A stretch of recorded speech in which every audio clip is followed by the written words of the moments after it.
Alan Martin Cincuenco de Leon, na nahalal sa katungkulan bilang punong bayan, tutuparin ko ng buong husay at katapatan mga tungkulin ng aking kasalukuyang katungkulan at ng mga iba pang pagkaraan nito ay gagampanan ko sa ilalim ng Republika ng Pilipinas na aking itataguyod at ipagtatanggol ang saligang batas.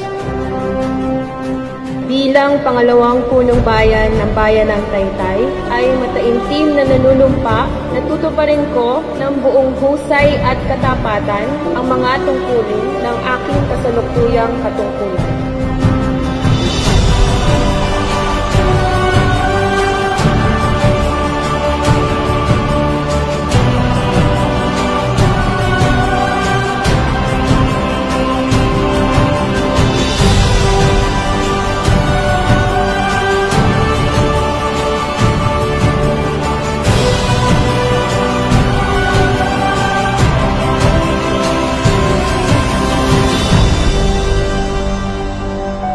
Gagampanan ko sa ilalim ng Republika ng Pilipinas na aking itataguyod at ipagtatanggol ang saligang batas na tunay na mananalig at tatalima ako rito. Kasiyahan nawa ako ng Diyos.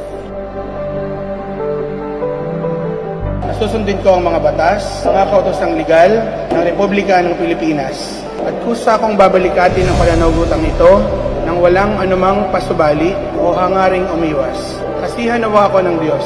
Congratulations!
Katagumpayan po ng inyong lingkod, ang katagumpayan po ng bawat isa sa amin ay katagumpayan po ng ating bayan po ng Taytay.